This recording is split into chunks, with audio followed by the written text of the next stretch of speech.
Hi guys, this is Vidas. Can you hear me?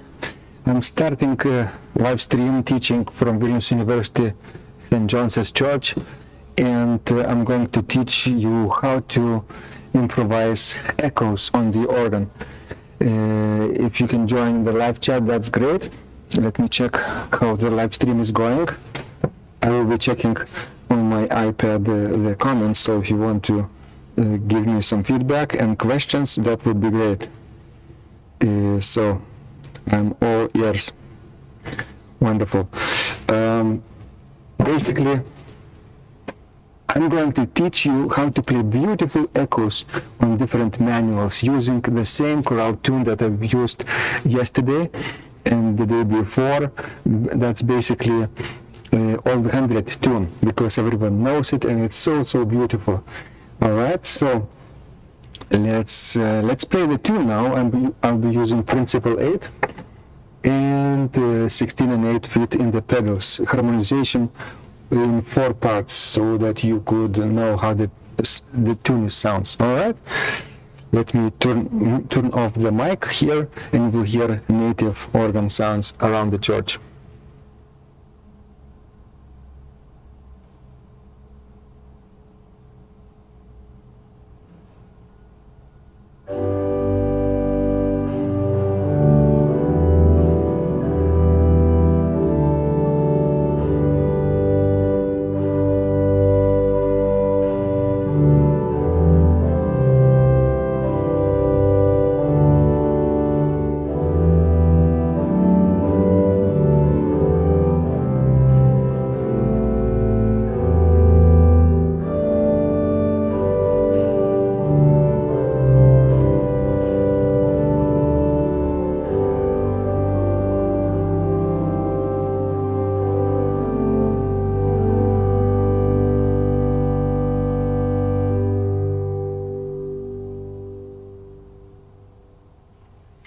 So wonderful. Did you hear me? You could write some comments in the live chat. That would be really helpful. So that was the tune and harmonization in 4 parts. And now let's talk about how we could create echoes. We will create echoes jumping from manual 1 to manual 2. And basically manual 2 will feature softer stop oboe, like oboe,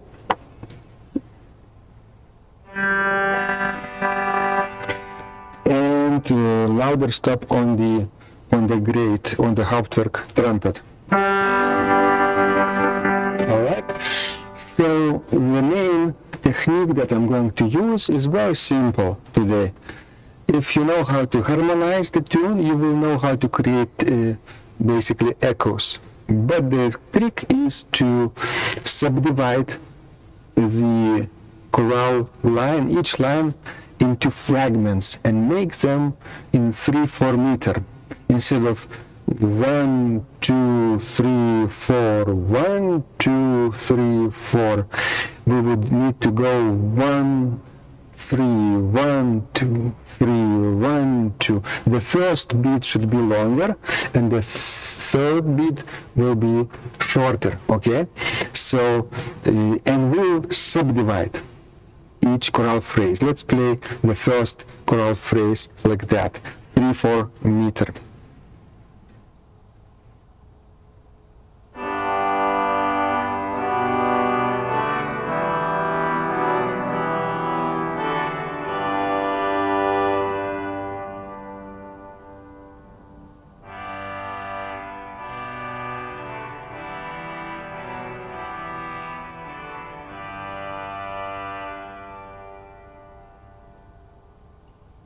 You see what I did here? I just repeated the first phrase, and it sounds beautiful in itself, right?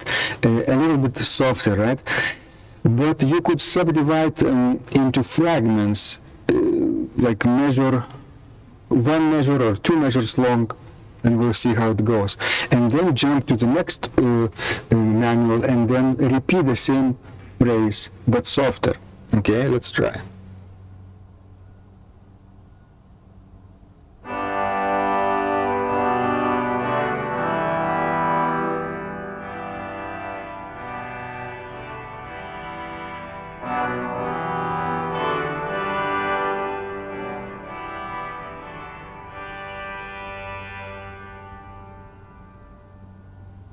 Okay, that's how it's done. Actually, it's very, very simple, right?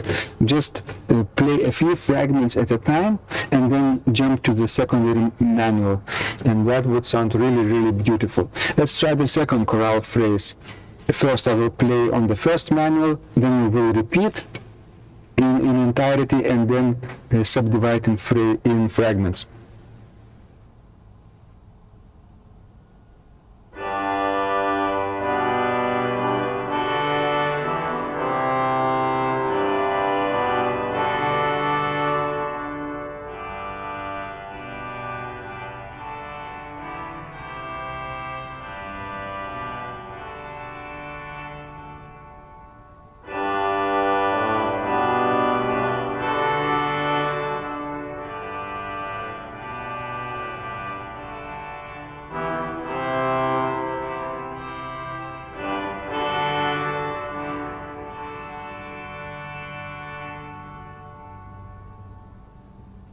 So it's really, really beautiful to do this. The third phrase would sound like this.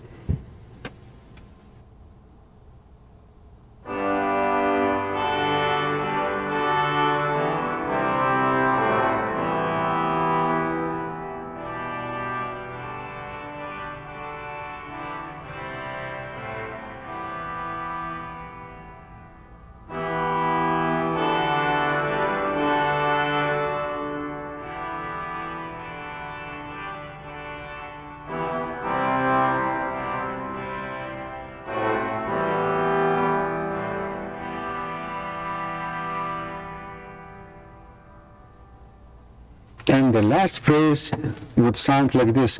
Very, very beautiful. You will recognize it right away. First on the first manual, then on the secondary manual, and then in fragments.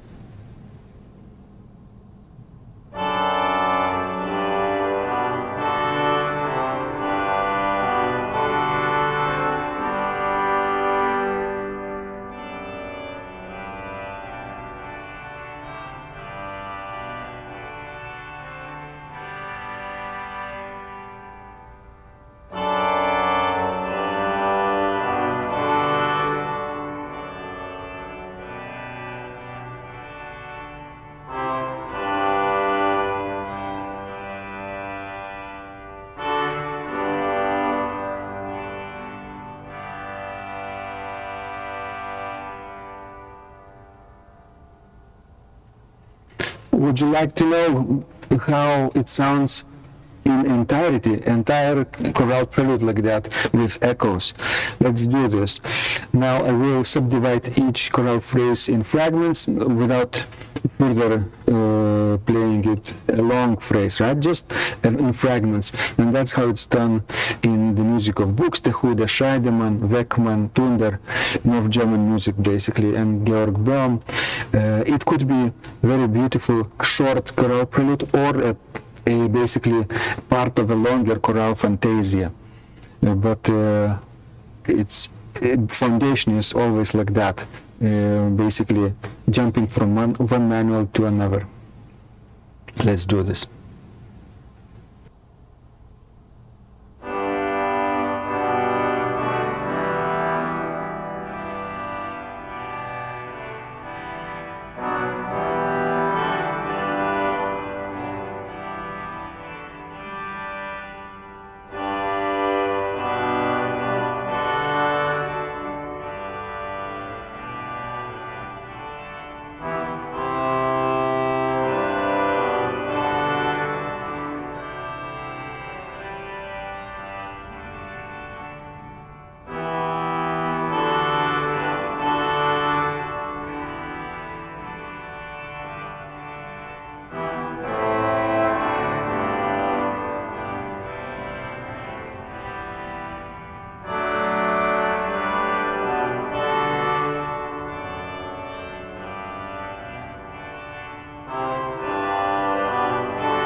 What I just did is actually a little more complex than I was teaching before.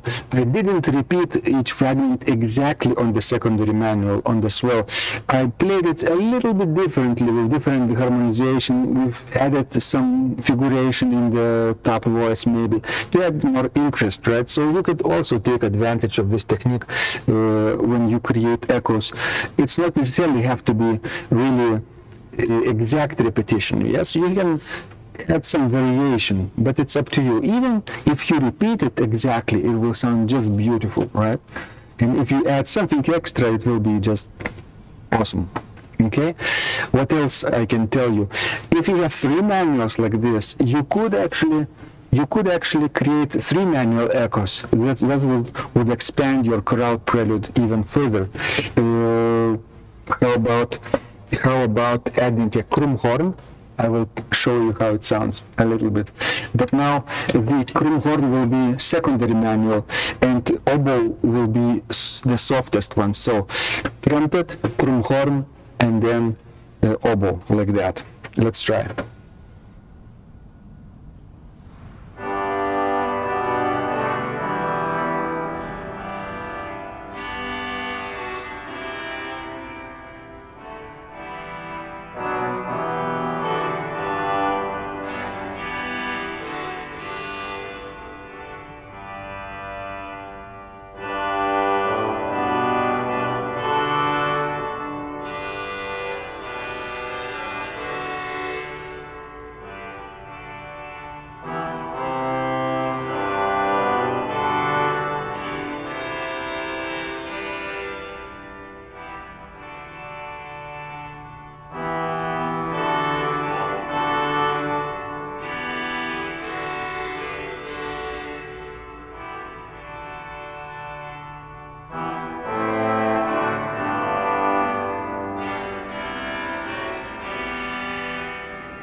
So this could be done in 3 manuals also. So that's a wonderful technique to have in your bag of tricks, so to say, and apply in your further improvisations, maybe in larger structures like chorale fantasias, or it could be a beautiful chorale variation in a larger cycle of chorale partitas, right? That's what I'm going to play during my next recital tomorrow, but on a different tune. So stay tuned if you want to know more, and let me know how this teaching went. If you have any questions, if the sound was okay, if the internet connection was stable, things like that. I appreciate your input. And of course, if you liked what I do, you can of course buy me some coffee. The link is available in the description of this video to buymeacoffee.com/organduo platform. Thank you, and let's see you next time.